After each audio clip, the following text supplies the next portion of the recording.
السلام عليكم ورحمة الله وبركاته. ازيكم يا حبايبي، عاملين ايه؟ اللهم صل وسلم على سيدنا محمد واله وصحبه اجمعين. انا طبعا كنت في العمرية، اللي هي تبع اسكندرية وبعدين العمرية. كنت هناك وصورت لكم اكل الطباخ، اكل بدوي، اكل العرب اللي هم الناس اللي هم في العرب بيعملوا الخيام ده. ما تنسيش بقى تعملي لايك وشير واشتراك في القناة. انا بصور لكم من على السطح من قدام الورد بتاعي والزرع بتاعي. طبعا الزرع بتاعي عايزه تقولي السلام عليكم يا شيف، عامل ايه؟ الحمد لله بخير. انت بتطبخ ايه النهارده ان شاء الله؟ اكل بدوي. ايوه رز اصفر وكركم ان شاء الله باذن الله. ان شاء الله. ولحمه مكموره ان شاء الله باذن الله. وقدم شوربه كمان سنه ان شاء الله. وهتبص عليه طبعا. ماشي، هتبدأ في الرز. ان شاء الله. اول خطوة معاه اهوت في الرز. ان شاء الله. ليا صح؟ ليا. دي اكل بدوي من العمرية، شيف بدوي. طبعا دي اللية والزيت بتاع الرز، وهيورينا اللحمة على ما يخلص. اللحمة ايه؟ بسم الله ما شاء الله. وهي بتتسلق طبعا. اللحمه وهي بتتسلق طبعا بنديها بصل، نديها سن طماطم عشان طبعا تدي نكهه نظيفه او نكهه حلوه للحمه. تمام. ونطلع منها الشوربه ان شاء الله برضو. تمام. ونديها حاجه اسمها قرفه سيجار. تمام. وبنديها ورق لورا وكزبره ناعمه. تمام. او ناشفه بمعنى الاصح. تمام. وبنديها ملح طبعا، مش التمليحه الزياده بتاعتها المظبوطه، تاخد نسبه من الملح عشان خاطر تبقى حاجه ايه مظبوطه، تاخد طيابها المتواضع بتاعها. تمام.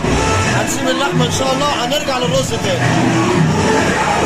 ونتكلم حاطين النيه دي عشان خاطر بتدي نكهه نظيفه للرز، عشان خاطر ده رز بدوي مش رز عادي. بس برضه بينفع بالرز العادي تحط عليها نسبه من ايه؟ من النيه او من الدهنه عشان خاطر تدي نكهه للرز. طبعا دوت البصل. تمام. بنحط كده. تمام. وبعد كده بنحط حاجه اسمها توم معاها.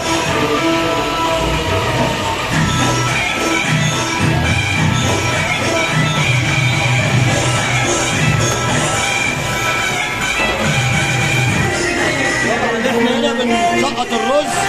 البصله ما بتتحمرش قوي عشان ده رز اصفر ورز بدوي يختلف عن بقيه انواع الرز التاني. تمام. فالبصله بتبقى ايه؟ لسه فيها سنه ايه؟ طياب بتاخده بالرز بقى.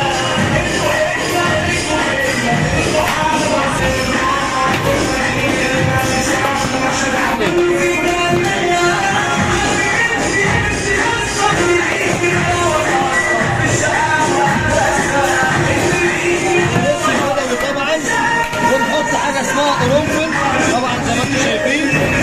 ده قرنفل. تمام. وده طبعا ورق لورا. وده طبعا قرفه السيجار. تمام.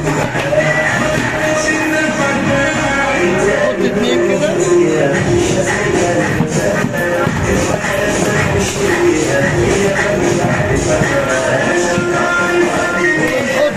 سنة زعتر. تمام. وده الكركم.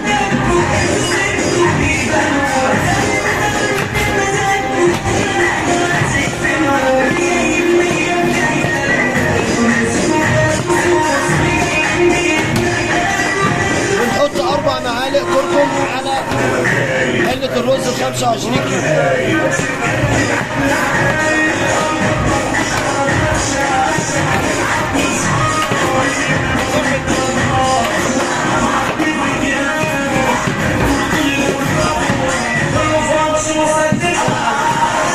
شوية جوز الطيب.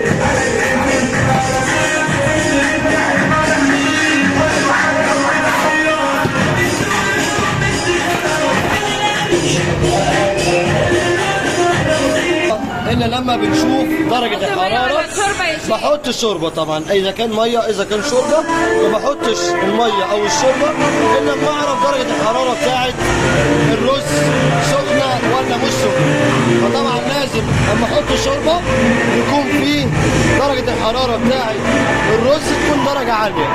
تمام. واحنا هنا برضو بنحط الملح في الاول بدري عشان خاطر بيدي سخونيه للرز.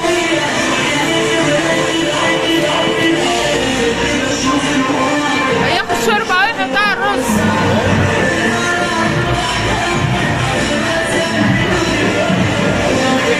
اثبت هنا.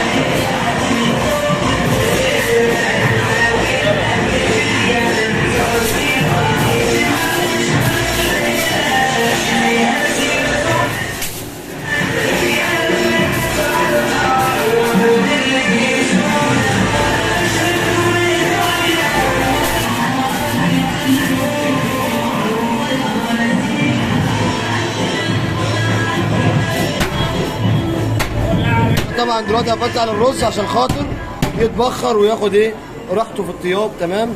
بعد طبعا اقل حاجه عشان افتح الرز دوت قدام منه ساعه بالظبط او ساعه وربع، اقل وقت طبعا. ونستكمل ان شاء الله الفقره بتاعتنا بعد خروج الرز ان شاء الله باذن الله بالسلامه باذن الله. ايه يا شيخ؟ في شوربه لسان عصفور. ماشي. هو حمر لسان العصفور وحطها عليه وحط عليها بقى ايه، كزبره ولا ايه؟ بتحط عليها كزبره والشبت. قول اللي انت عايزه. تمام. حط عليها جميع التوابل بتاعتك الطبيعيه العاديه. تمام. ونسبه شبت ونسبه كزبره طبعا وجوز الطيب وشوف الحاجه الواحده. وطبعا ورق اللورا زي ما انت شايف كده بيحط لها عود قرفه وبتحط لها برضه بسم الله ما شاء الله كزبره ناشفه وكزبره ناعمه وبتحط لها قرفه سيجار وبتحط لها فلفل اصفر وسنه كمون ضعيفه عشان خاطر طبعا الكمون كتره بيمرر. تمام كده. نذهب بقى الى مشوار اللحمه دقيقه واحده. تاني نوع رز تاني بس انا ما صورتوش معاه. تمام. دي بايه؟ نفس الطريقه بتاعت التاني برضو بس بالقرفه. بس طبعا ده مش حكايه بالقرفه. طبعا احنا حاطين عليه نسبه صلصه ايوه ضعيفه عشان احنا ما الكركم زي ما بيقولوا كده ما يكملش معانا. ايوه. فبنحط شويه صلصه عليه فبيدينا برضو نفس اللون. النكهه حلوه. النكهه حلوه ان شاء الله. مختلف طبعا عن التاني تماما. ايوه. بطريقه غير التاني خالص. بس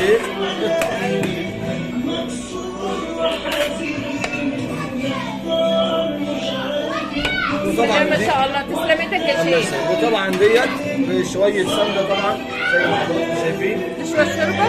سمنه. السمنه حاطط فيها شوربه بسمنه. سنه صغيره عشان اسيحها بس ايوه. وتقضي معايا الحاجه بتاعتي. ماشي يا شيخ. تمام.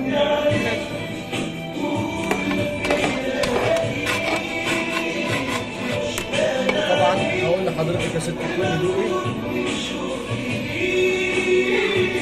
جميل. تمام. طبعا دي احلى حاجه اللحمه يا جماعه، عاملها بالبصل اهي. تمام. دي طبعا اللحمه يا جماعه بسم الله ما شاء الله زي ما انتم شايفين كده. بسم الله ما شاء الله. ما شاء الله. تمام. ما شاء الله. الحمد لله. يعني ديت طبعا لحمه بتتسلق الاول. بعد ما بتتسلق بتتقطع. وبعد ما بتتقطع طبعا بنحطها في حاجه زي كده. أيوة. تمام. أيوة. وبنحطها على النار. وطبعا بنعمل لها خلطه بصل بطماطم بسنه صلصه عليها فلفل عليها جميع التوابل طبعا اللي انا ذكرتها قبل كده طبعا. بس طبعا بتبقى كميه جوز الطيب طبعا زايده فيها. تمام. وبنحطها زي كده بتاخد حاجه اسمها بيتقال عليها مكمون. تمام. ده زي ما انتم شايفين كلها نوع واحد. فكلها حاجه واحده يعني بفضل الله. الحمد لله ربنا يبارك فيها لاصحابها ان شاء الله. الله يسلمك يا رب. وان شاء الله خير باذن الله يكون يعجبكم الاكل معانا باذن الله يا رب. ان شاء الله. دي اكل بدوي يا جماعه مع الشيف رزق. تمام ان شاء الله يا رب. كل سنه وحضرتك طيبه. تبقى طيبه يا رب. ماشي. اتكلم بقى يا شيخ. ده الرز طبعا. ده الرز بعد ما طاب بفضل الله الحمد لله رب العالمين. طبعا دي كل حبايه. خلاص الرز اهو بعد ما استوى يا جماعه مع الشيف ايه؟ زي ما انت شايف.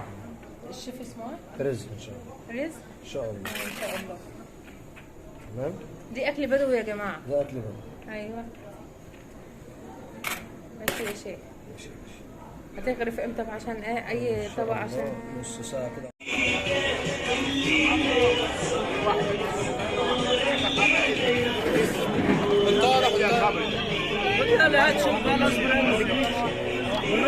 هو يا عم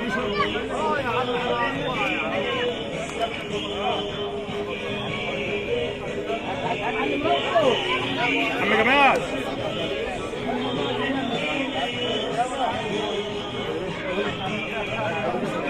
هات يلا يلا عم عبد ربنا عندك يا عم عبد. تعال عليا تعال عليا.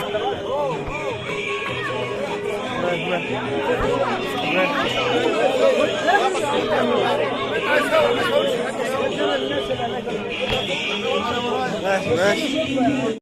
دي شاي العمرية اهو يا جماعة. شوفوا الكوباية قد ايه.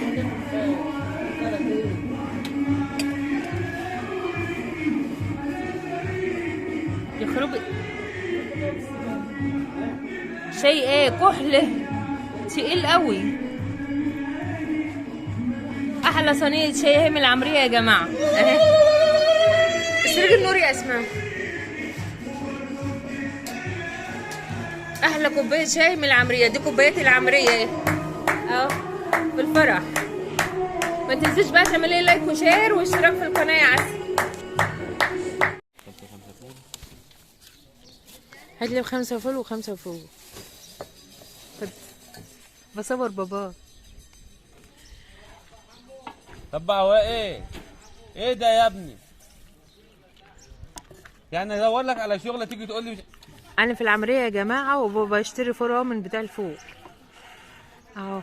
واحنا الصبح هنفطر النهارده الخميس والفرح لسه ما بداش. صباحكم زي العسل.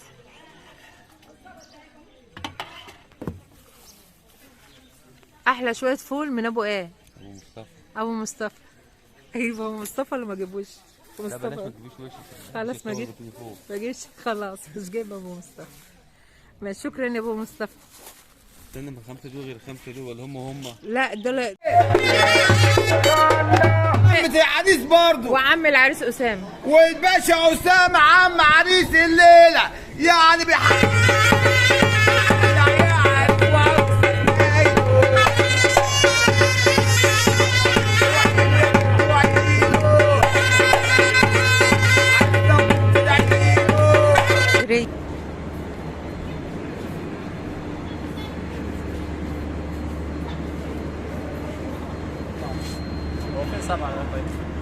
بس انت لو بصيت كده هتلاقي اتنين عندهم بقى عشان لك انا عندي دول اللي بيتعبني والله طول الليل عمال اتكلم.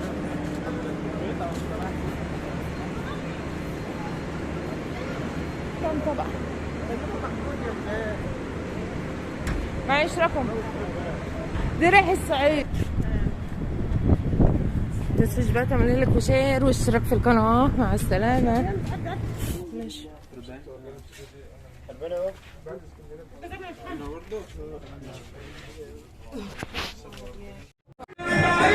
صبري صبري يا اسحاق